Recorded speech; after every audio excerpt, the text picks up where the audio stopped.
All right, hi everybody. My name's Kyle, and I'm going to take you through a quick and easy recipe today. A super easy thing to make that I really like. I'm going to teach you how to make garlic bread. So to make garlic bread, there's really only three things that you need. So some kind of oil, so we can use butter, a source of your garlic, and so you can get this different ways, but I'll show you those different ways that we can get that, and then also your bread.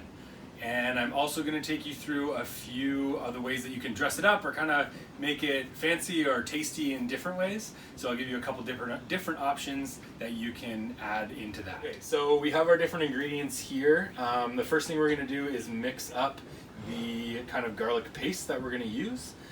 So there's a few different ways that you can use garlic in this. You could take a regular clove of garlic and smash it up really fine, or use like a smasher if you have a smasher.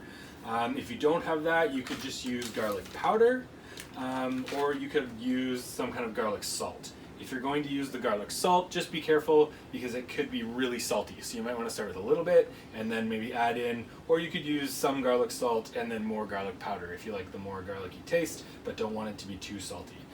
So that's what I'm going to do. I'm going to use just a little bit of garlic salt and then some garlic powder here. So I'm just using about half a spoon of each.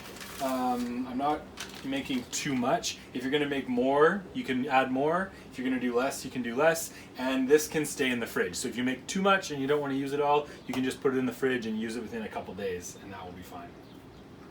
So to that, I'm going to add just a scoop of butter. So this is butter that's thawed, so it's, or not thawed, but it's room temperature, so it's pretty soft and easy to mix. And then you're just gonna mix that up. So get it good and mixed up, like that. So now this is your like basic garlic paste. So this will work. You could add this to your bread and you can make it just like that. But what I'm going to do, I want to add some other things so that it's a little bit more tasty. So you can add different kinds of like dried herbs or green onions or things like that. So what I'm going to do, I'm going to add some oregano. This is just dried oregano, easy stuff to find. I'm going to throw in some green onions. So these are just chopped up green onions that I have. And then another trick that's really tasty that you can do to make it kind of a really good creamy garlic bread is add a little bit of mayonnaise. So you don't need very much. You can just add a little squirt to mix that in there, and that will make it a really kind of creamy, tasty garlic bread. So again, just mixing all that up, making sure it's good and smashed up. And you can use any kind of fresh or dried herbs for this. It'll just make it a little bit tastier than like plain garlic. Okay, and then the next thing we got to do is get it on our bread. So there's, again, a couple ways you can do this. I'm going to show you two different ways. One is just making like a slice of bread. So I just have sliced bread here, and any kind of bread will work. Anything you find at the grocery store or a corner store or anything. And then the other way is making it as a bit of a loaf. So to make the loaf, all you got to do is kind of half slice the bread. So I've got a couple cut here, but just slice it, but not quite all the way down, only about maybe 2/3 of the way down, so it's still attached, but you can get in between there. And this one's a day old, so it's a little rough, but if you buy it fresh, it'll be a lot easier. And then all we're gonna do is take our butter, spread it on the bread, just like that. You don't need too much. And also, depending on how salty it is, you might want a little bit more, a little bit less. But you're just going to spread that on there, nice and easy like that. If you're doing the loaf style, you want to get it in between the cuts that you've made. So just spreading it in there, putting it right inside. Try to get it on both sides. So it might be actually easier to use a knife for this. Get on.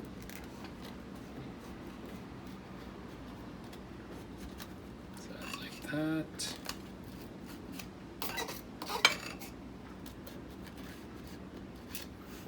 And I gotta go back to my spoon because I'm getting low.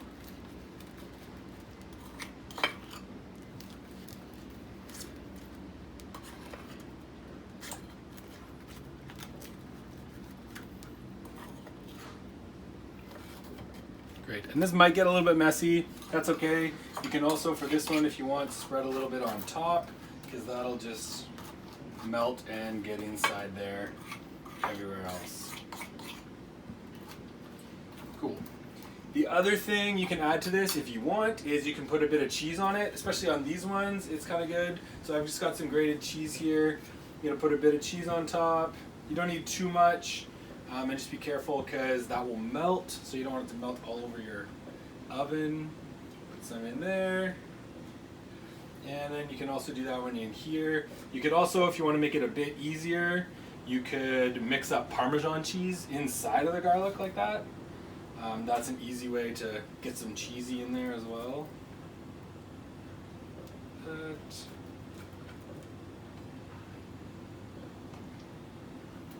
Cool. And then it's ready to go in the oven. So for the loaf one, you're going to want to wrap it in tin foil so that it doesn't melt all over the place. It kind of stays together. So all you need is just a small piece of tin foil like this. You can put your loaf inside it and then wrap it up just so it's nice and covered like that. And so for this guy, you can put him right in the oven on the rack. For these ones, if you want to do pieces, you're going to want to put that on a sheet, some kind of cookie sheet. So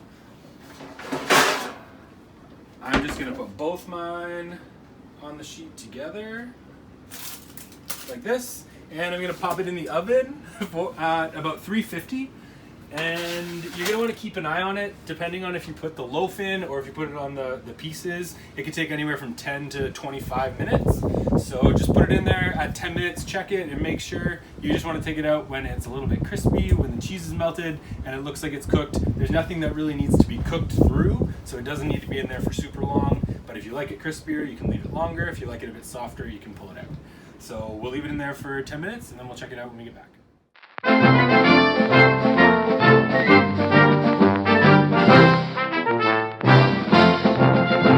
Alright, so we're good now. Our garlic bread's cooked. What I did was I had these sliced ones in there for about 15 minutes, but this is a pretty dense bread. So a normal, just regular slice of bread probably wouldn't need a full 15, but these ones are pretty dense, so they were 15.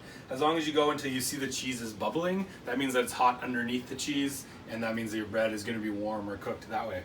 This one was longer. This one took about 25 minutes, and that's because it's all wrapped up like that. It takes a while for it to get hot in the middle, but you can just see inside. You can see that cheese is melted, that it's a little bit crispy inside there as well. You want to make sure whenever you're using the stove like that, you're being super careful using your oven mitts, taking your time that way. But with that, your garlic bread is pretty much done, and now you just gotta try it. So let's bust a piece off here.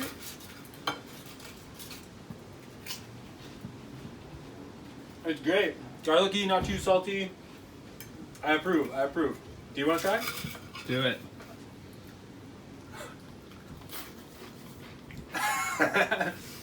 Awesome. Thanks so much for tuning in. I hope you enjoy your garlic bread.